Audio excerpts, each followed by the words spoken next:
Hello, and welcome to the Wellness Talk, a thought provoking platform where we dive deep into the mental health and wellness issues that are affecting our society. This is a safe space for open discussion, healing, and growth. I am your host, Coach Boby, and I'm not alone. I'm going with my favorite colleague. Well, my name is Evh'a, so I don't know today if I should smile, be happy, jump, or cry, based on the fact that we're talking about grief. So I hope you two at home, you're ready. And please do make sure that if you want to have someone to hear about this, do call them and say, join us. So, Boby, recently I've lost my younger sister. She was brutally killed. And I don't know if I'm still mourning. I don't know if I'm grieving. I don't even know the difference. And when you called me today and you said, we are going to talk about grief today, I don't know what was your intention, but I just so hope that I'm going to learn, and all I want to achieve is healing. I mean, grief is a journey that no one chooses. And I really hope that this episode will really help you, would really allow you to tap within and find that space and allow yourself to know that it is okay to grieve. Yeah. So maybe it's too Let's early not to get be into said. that. Yeah, it's too early to be said. But anyway, let's introduce our guest. And I can see that she's looking beautiful. I'm not too sure how old you are. And I'm so curious because I know earlier on, Boby said, hey, you want to know her age. You don't want to know. But welcome to our show, Mama. Please introduce yourself and who you are, where you come from. Oh, thank you so much. Good afternoon. My name is Kele Mokgele. I'll be turning 59. Wow. And I'm so, yeah. What? Yay! And thank you, Boby, for having me. Thank you, my angel. I appreciate 59? it. Yes, ma'am. Are you really? I want to be like you when I grow up. I always say that when you have stress all the time, you don't have time to eat. You are stressed all the time, so you always look good. Yeah. I love that. This doesn't look like stress to me. Hey, this is just pure blessings, beauty, and grace. Wow, Thank you so much. That's so beautiful. So who's Kele Mokgele? Kele Mokgele is a mother of 4. Yeah. I've been widowed since 2021. Something that happened unexpectedly. So I can say I'm going through grief because you don't stay in grief, you go through. So I lost my husband in 2021. Something that I didn't expect will happen, but we know death is inevitable. But the way it happened, it broke me. So pain changes you anyway. Pain changes you. So you just have to embrace it, but it's not an easy thing to do, to embrace that, and to acknowledge your loss is complex. So I know I'm going to put you on the spot, but I would like you to just allow yourself to take us to that moment where the day when you lost your husband, because I know you loved your husband. You still love him. I know the relationship that you had with him. He was like your best friend. Like any other marriage, when you're in a marriage, you're in a relationship, and nothing is easy. We went through life challenges just like any other couple. But I think it took us maybe 15 years to get our rhythm because we were together for 30. Wow. So for the first 15 years, life was not, roses and beaches and, it was really difficult. That's when I learned to grow as a person and to really embrace my life, going through challenges, sabophelo in general. I can say I grew with my husband because he was older than me. He taught me so much about life, the good, the bad, and the ugly. So the minute we started, getting our rhythm on what works for us as a couple, when I was my happiest, that's when God decided otherwise. So that's when maybe I'm struggling because that is the time when I was, at the peak of being happy. And through the last 10, 11 years, watching somebody transform, into the best version of themselves because they chose to walk with you and work with you through the relationship and life in general. So maybe that's the reason why I'm struggling a little bit with his departure. Because I was now thinking, I'm the queen, and I was feeling the castle was mine. So 2021, we had COVID, but the one that was so bad, the Delta variant. So we were both COVID positive, but we were never sick like he'll die tomorrow. Yeah. We were just normal, and then on a Thursday, it was the sixth day that we were booked off. And then I could see he was struggling the Friday when we woke up. He was struggling a bit to breathe. But that time we didn't know that there were blood clots, that were blocking his heart, so the blood couldn't go through.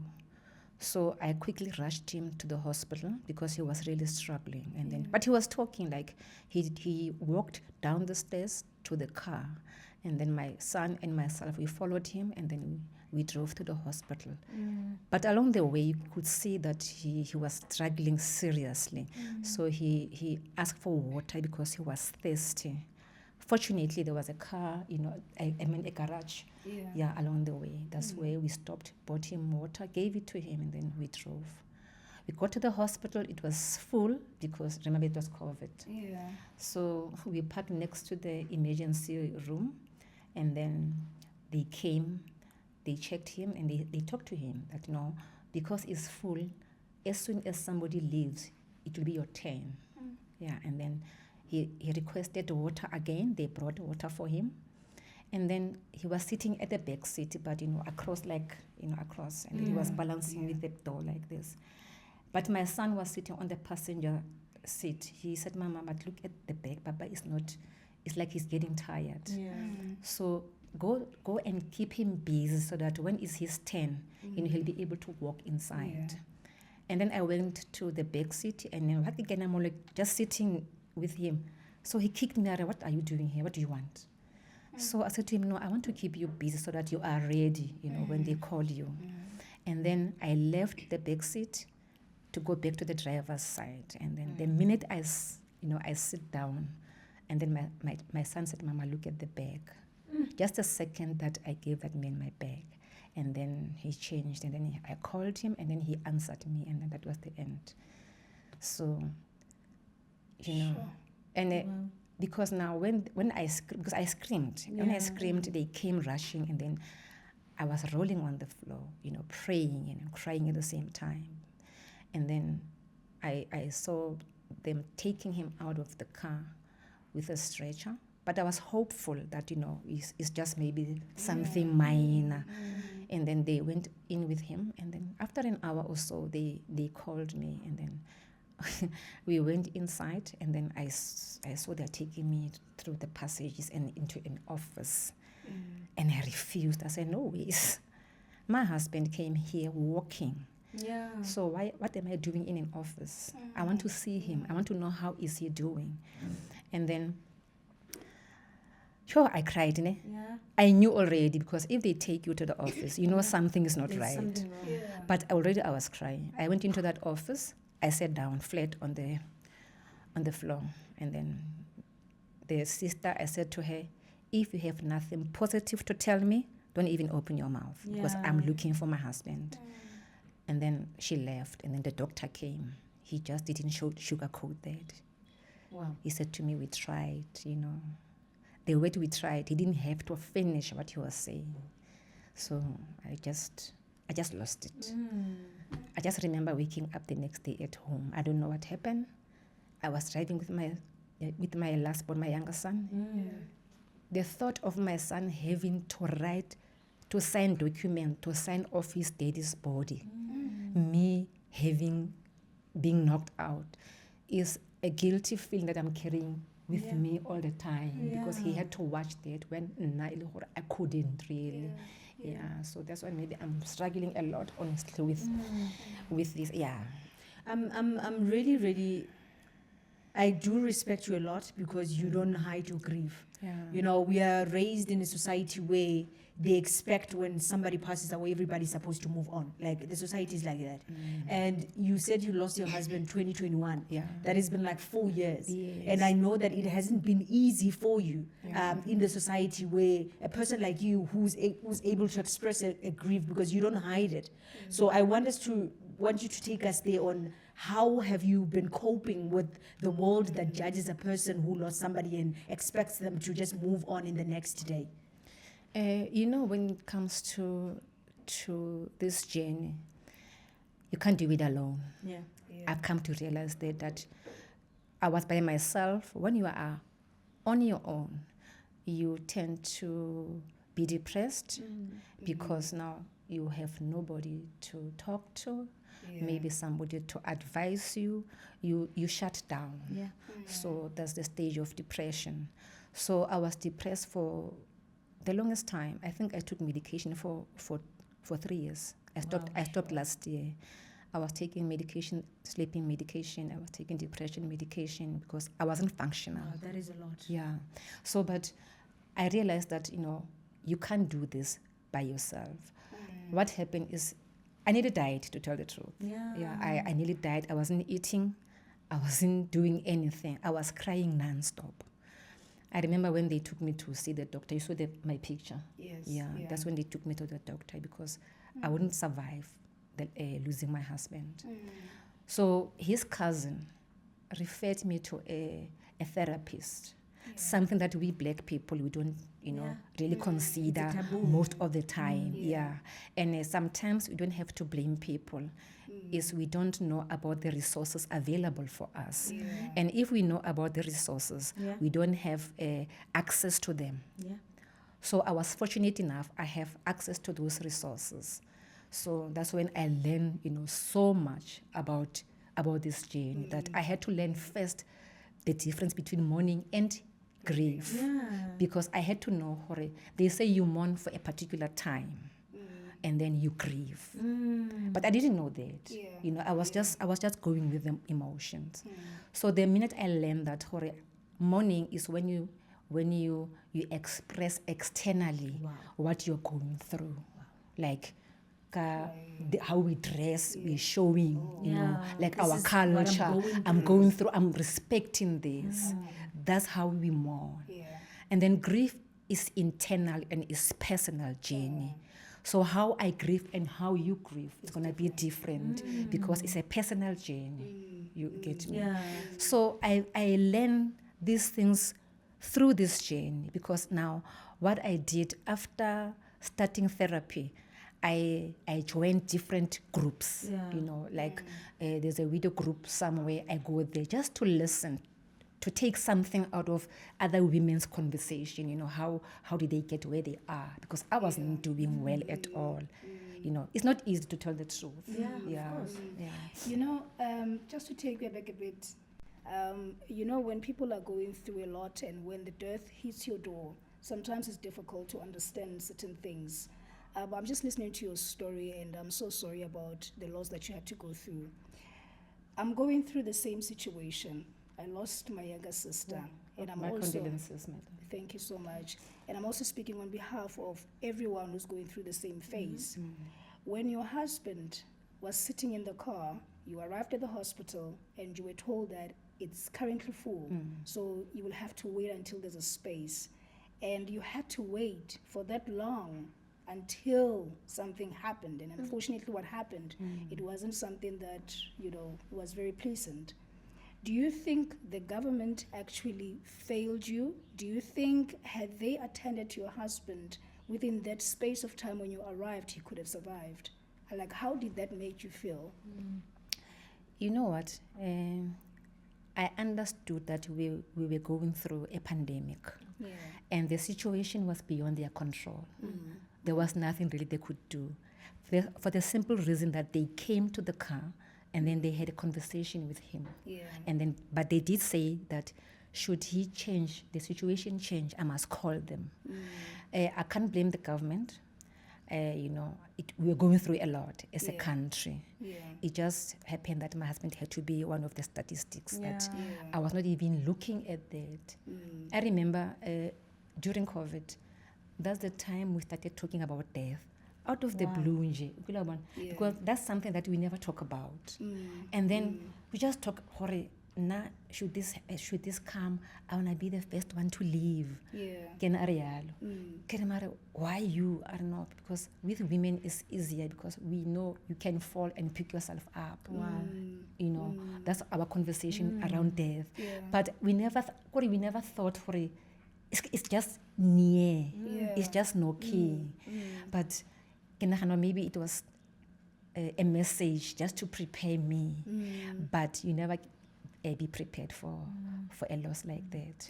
Yeah. Take me to your work environment. How was the treatment when you were grieving? How did they judge that as you were taking time to grieve? We all need time to grieve. It's a everyday thing. How did they treat you and how did they react to your grieving? This journey teaches you a lot of things. Yeah. It teaches you the importance of support. Wow. That's crucial. It took me 2 months to go back to work because I really didn't feel like carrying on with life. Because to tell the truth, my life revolved around my husband. Yeah. Like, I even forgot I had kids. Because That was a good marriage. Well, By the time you forget you had kids, that is a good marriage. Well, understand Yeah. for now, I've lost this person that he was my everything. Yeah. We went through hell and back together. Wow. He taught me things about life, So now he is, and at the same time, I was saying he was like my project, Yeah. because Liana, he was learning so much about himself Yes. through me. Yeah. Yeah. Because when we met, we came from different backgrounds. That's why we were clashing at the beginning. But now, I had to the rhythm. Now we were jailing. Ish. Now we are enjoying life. Now we have our own rhythm. Now we know how to to navigate life in general together. Yeah. Now my project is no more. So I am by myself. So I went back to work after 2 months. And then initially I wanted to resign. My boss said to me, no, because that time you are still on this journey the stage ya denial. Because remember, grief in a stages. Yeah. And then the shock part is almost, but now I'm on denial. So my boss said to me, he took me down, he set me down for you can't resign, just come back to work because I think America will keep her busy just to keep your mind. I remember the first day, guys, I was like size 6, size 6. Wow. I'm not a big person by nature. I'm very small, but I was smaller than small. Sure. And then imagine when you get there, I'm bubbly, I love people, I'm always smiling, but I get there, I'm different. And then I'm looking so skinny, I'm dark. And then people run away, like literally people ran away. They don't want to be near Close me. to you, yeah. And you don't blame them because they don't know what to do. Yeah. They don't know what to say. So fortunately, my boss, he's a professor. And then we talked about a lot of things, and then, and then that's when I started talking to the students. I work at the University of Pretoria medical campus. So the students, they came with their problems. They don't know that I'm going through my own problems. Yeah. So they come, and then I have to wear a parental hat to listen to It them. forces you to wait. And that time, I'm crying. But the minute I started talking to them, Wow. Yeah. that's when I started opening up. Then, But going back to work, I did really get support after a long time because people had to figure me out because They knew you. I have changed. Yeah. They know the me before the grief, before the loss, actually. Now they don't know how to navigate around me. But because I'm an open person, I would just approach people. If you don't have anything to say, don't worry, I understand. Yeah, that's how I approach them. Were you going through that moment where you feel like people that want to talk to you and you are not really denying them the opportunity to talk to you? But I always hear a lot of people saying, when I'm actually going through this stage, Yeah. all I hear is the sound of voices. Yeah. And sometimes the sounds of voices, they can actually be overwhelming to me because that's not what I want to hear at this Yeah, point in yeah. time. I don't know if maybe you can share through the process with you. Is it something that you really went through where you didn't want people to talk to you? And what made sense to you at that particular time? Remember, hence I spoke about depression. Yeah. Because now you are all by yourself. Yeah. The minute you close off, you stay in your own cocoon. Yeah. That's where the big problem starts. So when I was going through that, my husband's cousin, realized that. Hence I said, you can't go through this by yourself. Yeah. So somebody needs to be brave enough, because it's not easy to approach somebody who's going through Yeah, that. that is so true. So you have to be brave enough to talk to you.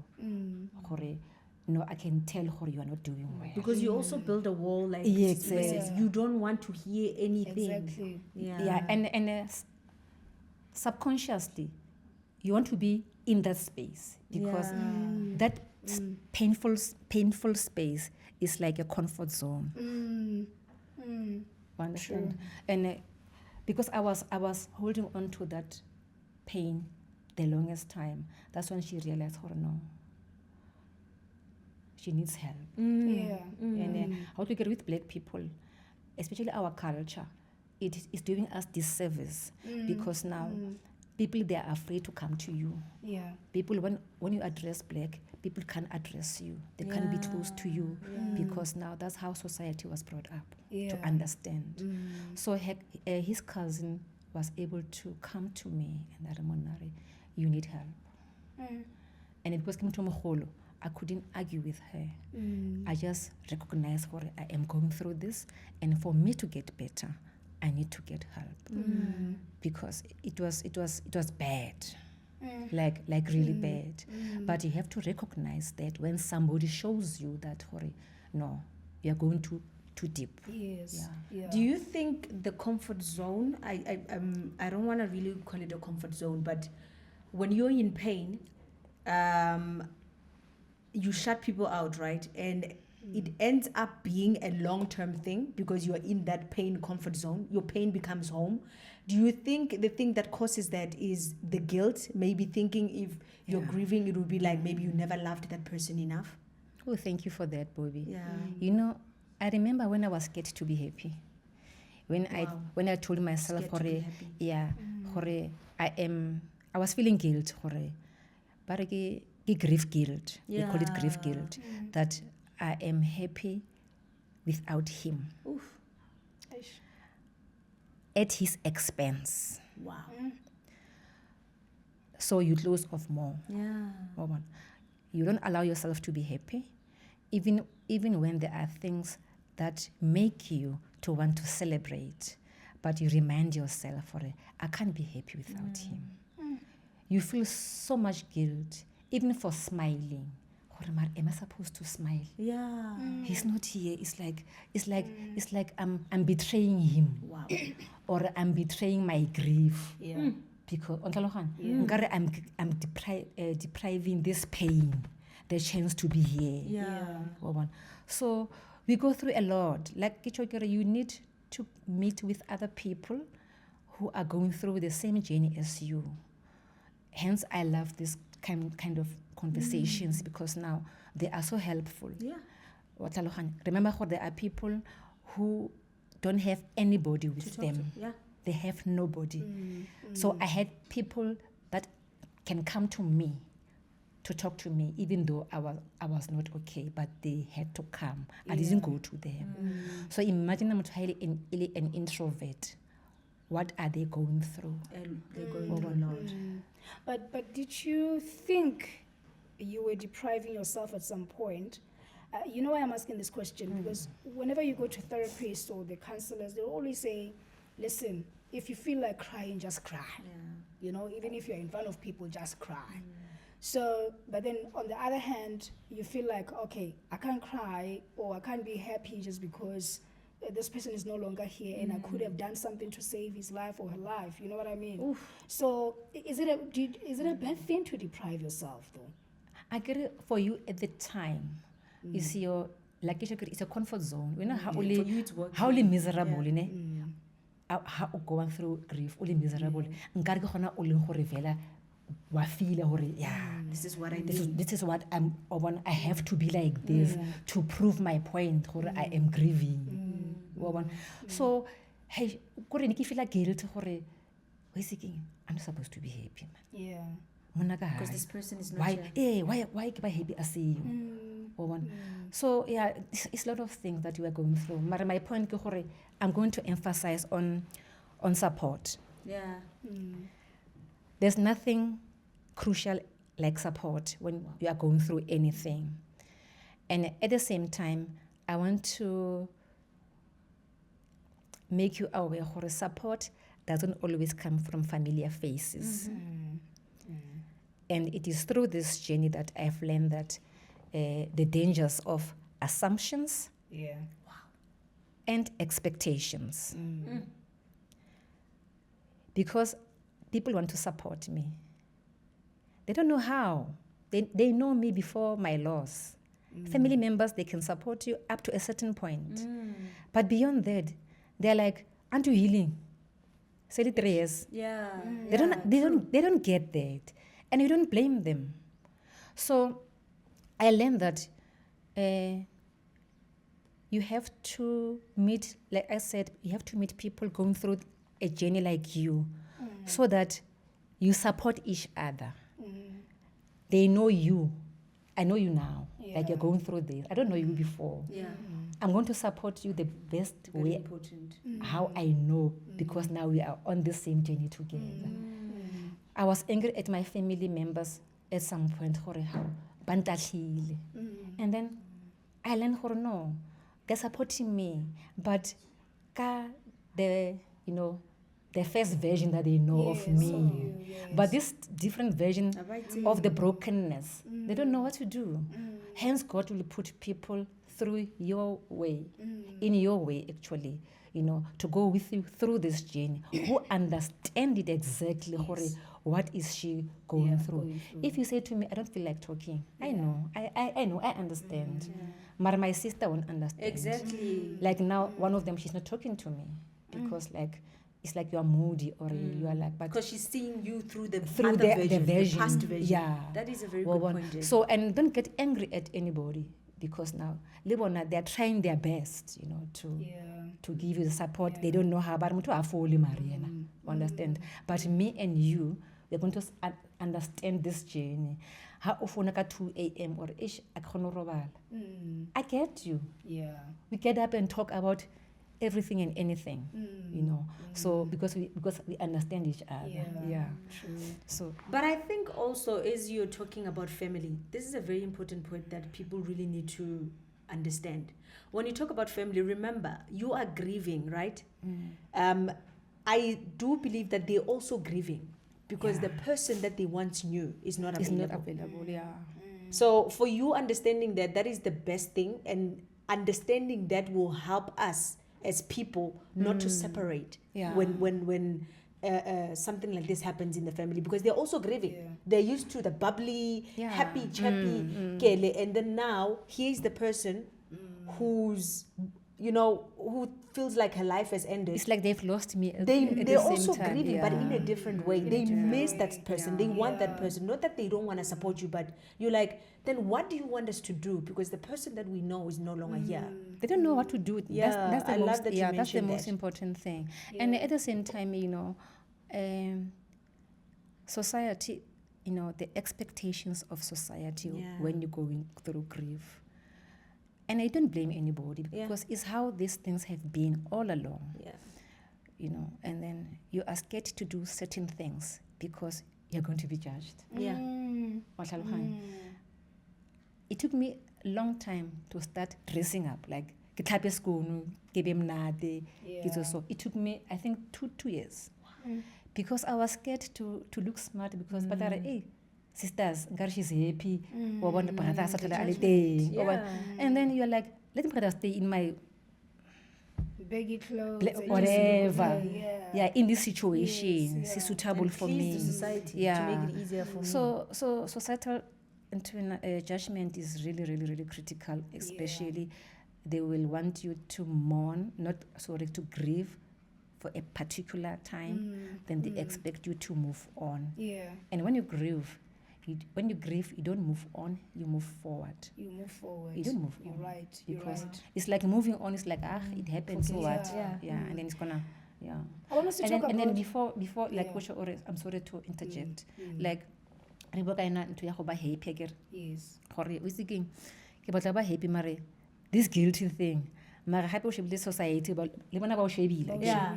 And the then pressure. you don't know whether you are coming or going, but at the same time when you learn, because now you have people with you Yeah. who are helping you with, they don't tell you what to do. We just talk about life in general, and then somebody tells their story, and I'm Yeah. like, I remember my first meeting, and this woman she was 7 months pregnant, and then the husband it was a month at local phase. For her to go into raise this child by herself without any memory of the father whatsoever. Ngwana o tlo tlhagela mo leng gore he or she doesn't know the father. Wow. Now my last born was at varsity that time. You know how that thing hit me hard gore o feels o na le memory of papa hae. Ngwana o tlo tlhaga, this woman is 7 months pregnant. Hana memory papa hae. Nix like amana dinepe. There won't be any connection. Exactly. That's when I started learning and I say, when you go out and attend things like this, that's where you learn, smaller little things. You take more okay, it's not like it's impossible Yeah. for you to try to take one step forward. Yeah. Impossible. Yeah. Mary, allow yourself to be in every stage of your grief. Wow. Allow yourself there. You spoke about different levels of grieving. Yeah. Or grieving. If maybe you can take us through that, because one person is watching. I am sitting here. Yeah. I am going through a lot. And I really want to understand the stage I'm in now. Yes, I know it happened yesterday. Yeah. But the reason why I'm asking this is because you get to see people at the funerals Yeah. where they don't cry. Yeah. And this was their favorite person. And then the society will be Yeah. like, why is this person not crying? Exactly. Is that talking Judgment, things, you yeah. know? And then after 3 years later or 6 months down the line, that's when it hits you hard. And it starts hitting you hard when you are alone. Yeah. Not when you're in front of Yeah. people. And sometimes it does happen, you're in a workplace and just something just triggers you. Triggers you. And then, you just lose it. So maybe take us through those stages to understand. Like they say that grief is not linear. It's not like we're going to grieve the same way. Yeah. Yeah. No, it's not. But we're going through the same journey. Yeah. But how we go through that is different for everybody. First stage, shock. Shock. Trying to feel. And how you shocked? You're not functional. You Yeah. want to like over a statue. Yeah. You don't know whether to cry. Or how believe, like, let me say, it's like disbelief, shock and disbelief. So people will like get a I woke up the next morning. So somebody shock in sharply or I can't take it. Yena, maybe more grief stages to make I last. I agree they're different. Depression immediately. Like how will you or like that day, like I don't want to talk to anybody. You shut down the very first moment. So I can say more depression stage immediately. Shock about depression. Wow. And that is a very, That's very... dangerous. How will you move? Yeah. How about anything? is a hard one. Yeah. And then like now what I'm struggling with, the acceptance. What stage is that? This is the last one. Okay. So D3 D5. or D5, Yeah. okay. Acceptance. So how difficult because I haven't even dealt with the later state. I was telling Prudy, I only went to the bank last week with letter of authority. That girl was, Mama, this is 4 years. I couldn't bring myself, to the fact he's no more. Yeah. Because IDA is deceased. Ish. So yeah, grief in at different stages, and we go through those stages differently. You know, how you take the message, how you receive. Because I was shocked and then I was out. Ish. When I woke up, I was trying to negotiate with God. I could have done this. Yeah. What ifs? Yeah. But after, I could have done this. I couldn't have done this. But then I was really most stages say, ke mon ha ka labone ha re robala gore ha sharp. He was too quiet. Maybe Thursday evening, I could have taken him to the doctor. You're trying to But take the matter in your own exactly. hands. And I'm trying to blame myself. I did take him to the hospital the minute I saw him struggling. But I could have done better. And then you start looking for things. To connect. And I have to connect.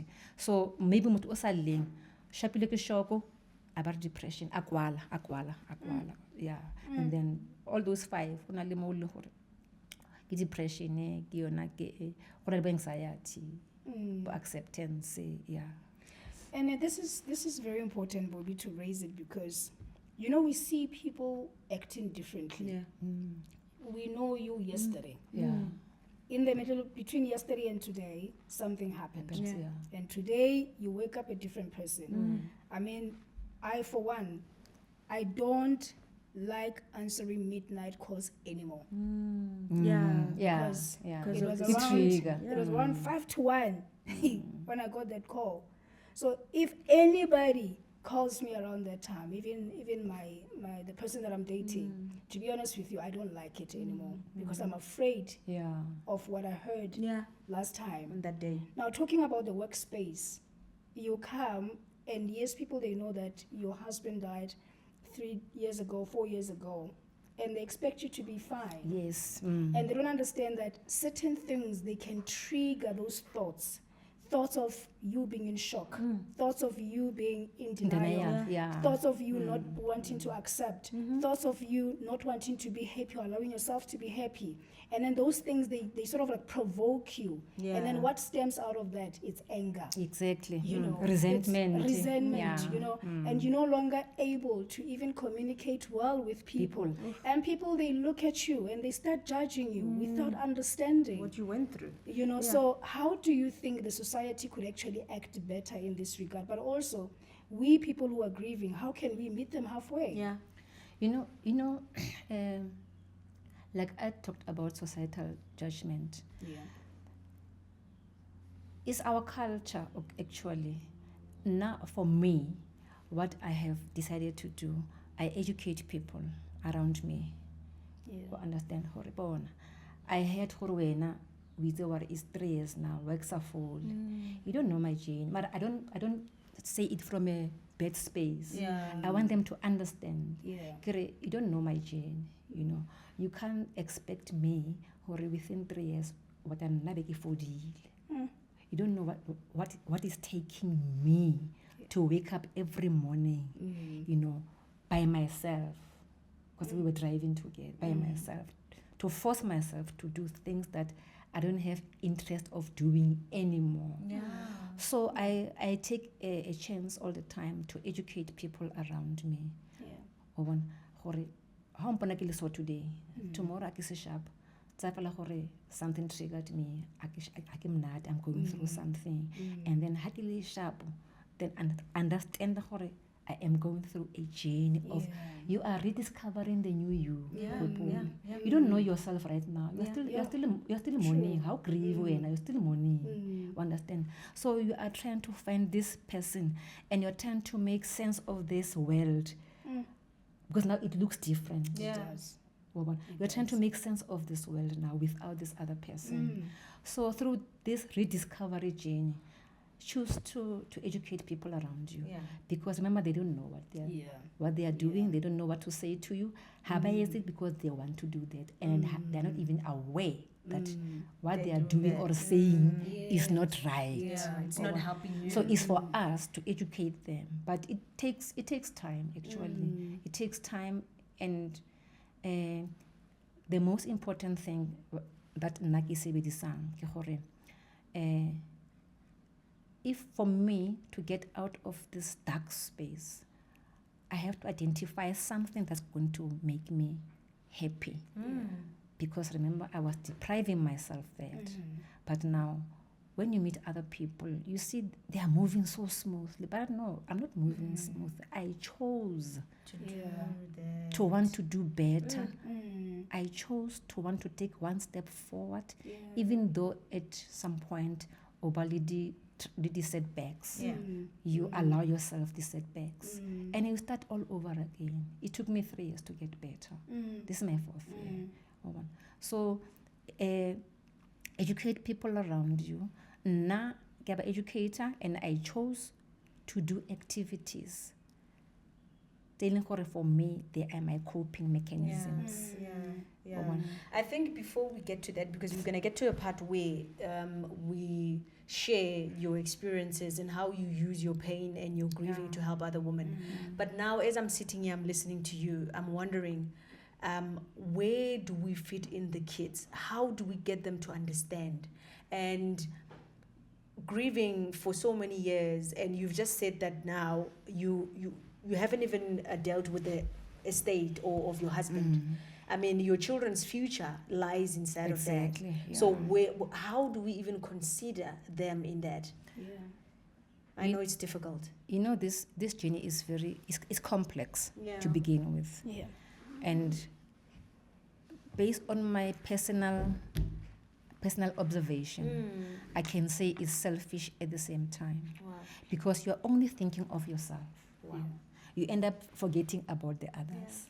You know, and that they're grieving as well. They're grieving as well. And the worst thing is that they are boys. On top of that, when any circumstances, a boy child already is disadvantaged because of culture and society. You don't cry. Be strong. We forget about you. Move on. We give a lady all the attention, all the support. But for them, we said, be strong. You don't cry. So I feel guilt when it comes to my kids now, like you said that. Now I'm feeling guilty. And especially for the young one, because he treated me back to life, because we were staying together. So now, I don't know if he has grieved, like you say now. I don't know if... I understand. So like these conversations are good because they're also helping you and me at the same time to realize certain things. Sorry, I've been selfish, most. It was only about me. You know, it's not only I forgot about them. And you're so right, because you know I adopted my younger sister's children. They are all 3. I've never had a kid. I don't know how to raise a child. You know. And they are all in 3 stages, different stages. One is 4, 9, and 15. And the 9-year-old is a boy. So what I've noticed is that I've always been giving attention to the girls. Yes. And then not long ago, he said to me, "But Auntie, why are you always, giving these 2 attention? Don't you think I'm also missing my mom?" Thank you. You know, so that is very important. It's important. Now, what is difficult is, these are just children. They don't understand that I'm also mourning. And how do you tell that person who's going through what I'm going through that you also need a space for yourself, you know, to mourn or to grieve? But at the same time, how do you best support these children? Because then God puts you in that pedestal, the position, to be able to support the children, and also making other people who don't understand what you're going through. A lot of weight to carry. Like I said now, Boby just raised that. I wasn't even aware. Hence I said, this journey, you can be selfish along the way because you forget about others. It's only about you. What like now, I don't even know if my kids have healed. Wow. How can I idea? Like now, you know, she raised it. It's all about me. And remember, it's been 4 years. 4 years. And like now, I come to realize, my kids have changed as well. At one point, we have difficulty having proper conversation. But now, because now you said that, it's making me aware. They've been going through a lot. And I'm not aware of what they've been going through because all eyes are on me. And they need somebody. They as need well. somebody as well. Yeah. But thank you for bringing that up because really, honestly, I wasn't even aware of that. But talking about the change of character, Yeah. because it's very important. I'm not saying that it's a bad thing, that after going through this, you suddenly change, but let's look at the change. Is it a good change or a bad change? Yeah. You know? So I just want you to tell us through your, take us through your personal experience, because now with me, I'm still going through it. I'm Yeah. like, yo, this change, I don't like it, but it's opening my eyes to greater things in life. It's just that I don't want to understand them now, but I'm trying to get there. You know, we know that change is inevitable, one way or the other. Yeah. Things gonna change. So when you're going through that, pain is a behavioral change. True. What change when altogether because It's a wonderful life is different. So how do I put this? Pain can either break or make you. Yeah. True that. And based on my observation, personally, I'm not saying about anybody. Ke nagana gore background plays a role on how you're going to choose your coping mechanisms or how to navigate your pain. If it breaks you, people end up doing body drugs. People end up doing banana botjwala, Yes. yeah, because you are trying to find something to cope, Yeah. you know, to numb the pain. Yeah. Me, based on my background, hence background plays an important role. If maybe you used to drink socially, you know, on social occasions, now you're going through this. Your coping mechanism is going to go through That same route. the same route. Yeah. Because you used to drink occasionally. That's something that you know. Yes. That you know how also you fine, you You're feel fine. good about yourself. Yes. With me, I love outdoor activities. Hence my journey is directed towards that. You know. And importantly, you have to learn new and different things Yeah. as you move along the journey.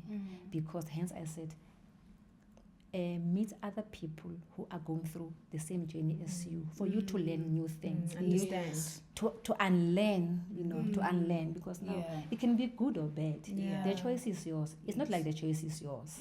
It's what you know best. Yeah. Drinking makes me happy. Hiking makes me happy. Yeah. So I do hike. Doing marathons make me happy. I do that. When I'm doing drugs, they numb your pain. You do that. You understand? Numbing my pain is doing activities. Yeah.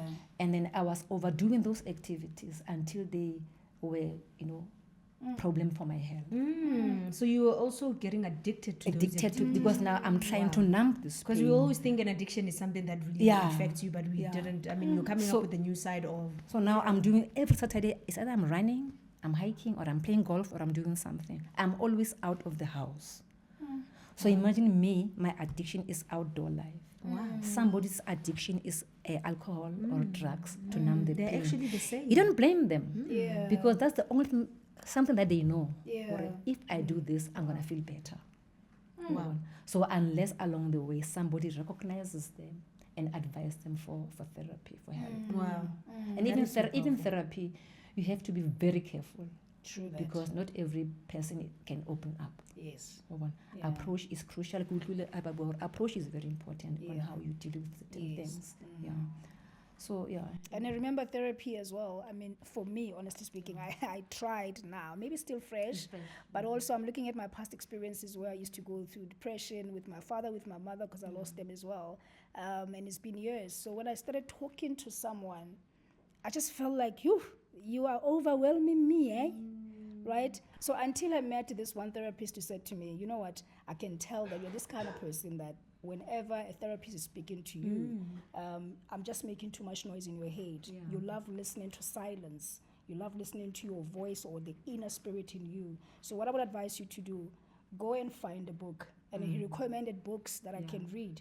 And I'm telling you, the moment I started reading those, and remember, mind you, I don't like reading that much, but I had to learn.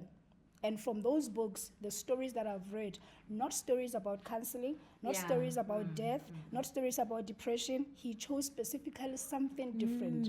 And he asked me specifically, what do you love doing? I love media. I love being on camera. I love being with people. I love empowering. And he said, go and find 1, 2, 3, 4. Wow. And the moment I started reading those books in my own space, that's when I found my solution. You know, so therapies, therapy, they come in different ways. Yeah. And depending on who you are, I believe that, you know, you respond to what you know best. Because And the same system can't work for everybody. Exactly, Yeah. exactly. No, I So love I that. don't know which one worked for you. You know, my therapist, fortunately, she's a widow as well. Wow. Oh, it makes sense. It's a That's weird- why you was Yeah, able to it connect was with you. easy for us to relate. Yeah. You know, that's a fortunate part. And I think hence my husband's cousin just referred me to her, Yeah. because I was really very close. I don't talk about my husband a lot, you know, especially that time. Remember, it's only last year when I opened up. I couldn't even tell the story how he passed on. So she's a widow, and then it was easy for me to To relate. to relate. Yeah, like Ochore, they will advise you to do something that you love, because she said to me, "Tlhapa do." Because you loved looking beautiful. Yes. One, I remember imagine, no, I don't dream of my husband. I imagine at the door. I told her also, who's this? I love that approach. Wafita first off. So I took it serious. I took it to heart. People are saying, hey, I dreamt about him. He was happy. He was. Why me? Yeah. I got sister. I also. What's What's my wife? Yeah. And then I took it seriously, honestly. That's why I started, but then started dressing up, doing makeup. But I broke up. I broke down last year when I met Boby. It was the first time talking about that story, you know, how of his passing, and then how I was feeling, because most of the time you're scared of judgments. How only 3 years now, she's still crying, you know, and then it's painful when somebody that doesn't understand what you're going through. Yeah. Or one. But hence I said to you, I made a point to educate people around me. Tell us more about that. How are you using your voice and your experience to heal other people? Because I know you're doing that. Yeah, you know, most of the people, like, they have family members who lost their loved ones. Yeah. So through looking at me, especially my journey, they talk to me about their family members, no, about their family members' behavior. So I explain to them, you know, that pain brings change, you know, and then it can be painful. I mean, it can build you, or it can break you. And I tell them, grief is not linear. She can't grieve like me, because our stories are different, though we are going through the same journey, you know. So I talk to them about so many things, that behavior, recognize your family member, she's going through pain. And if you can't say anything, or you don't know what to say, don't say anything. If they want to tell you something, just listen and be there. That's it.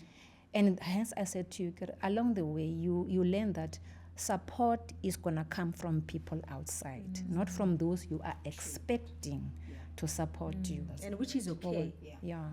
So for me, like I said to you the first time, Banaba School, they come to you. They're coming from KZN, Umtata. They're coming to Gauteng for school. They come with hope. That's where NEFSA's provisional approval. So to a kid, when you say I'm approving you provisionally, what does it mean to a black child? You know, and then they come from the homelands, then they come to Gauteng with a little paper and faith. Yeah. Yeah. Because you've been accepted at university. Hope I'm here. Change. And then along the way, February, March, April, they receive rejection letters. That, no, you have been rejected for whatever reason, NEFSAS will tell you. So what do you do to these kids? Do you send them back home? What do you do? knowing that their circumstances are. Thank you. They are here already. Mm. So that's when I started talking to the kids, because Bona, they approached me because I think maybe God works in mysterious ways. Yeah. They'll just come to me and then start crying. Hey, sit down. What's the problem? Hey, Nefsa. The other one was sleeping in the library. Wow. So the kids will approach you. They will tell you their stories. Yeah. And then people say, now, do you want to go back home? Go back home to what? There's nothing to go back home to. Yeah. So what they do most of the time, they end up in the cities with the hope of finding a job after the rejection. But the job is not forthcoming. Hence, you see number of Nyaope boys increases so every year. Because it's desperation and frustration. And the hope that is shattered. It's shattered. Yeah. And we already know that there's a problem of funding in our country anyway. We know that there's a problem. Yeah. So what I do stepping in is like I talk to them. I look for people who can sponsor a child. Yeah. Okay, now I can sponsor a flat. Like last day they gave me a flat. I can sponsor you with a flat. And Amazing. then I'm taking them to the flat, accommodate. Yeah. After doing that, now they need food. They need toiletry. They get color, drive your toiletry and food. And then I educate people around me as well, because if something doesn't affect you, you don't know about it. They were even shocked, do you have kids who are still struggling now? Got education or got funding. So people started bringing stuff to my office. Food, clothing, everything. Wow. So we can house them and we can feed them. In the meantime, we are looking for funding for that particular cause. Yeah. So me and my boss, through him, he was able to get a sponsor for 6 students last year. So at least last year something happened. That 6 students were saved.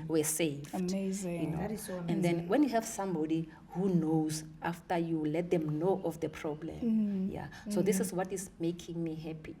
Giving back in such a way. Talking to those who are going through a healing journey of their own, but providing what support, because I know what support did for me or is doing for me. Yes. And then providing support for them is crucial. So that they can reach their academic journey by phase. That is beautiful. We have run out of time. Yeah. I wish we could have more time. I wish, because I'm feeling her. Yeah, I see that. I see the I wanted connection. to have more conversation with her, especially about the journey. I think you will do that outside. But I learned from the previous guests. Your journey, going through this journey, it's not about yourself. I took that. It's not about me. It's about the purpose. This journey is helping me get through to my purpose. No, it's true that. Just before we close, I would like you to just give only 2 sentences to a woman, a man, anybody that just lost the loved one, and just to motivate them on how they can move on. Move forward. Move forward, rather. Yes, that is a good one. Move forward. To people or lady and a gentleman who lost their loved ones, allow yourself to go through all the emotions. Allow yourself to cry. Allow yourself to just be in a space where you can, find yourself to navigate all through this pain. Point number 2, acknowledge that you are going through something. You are not stagnant.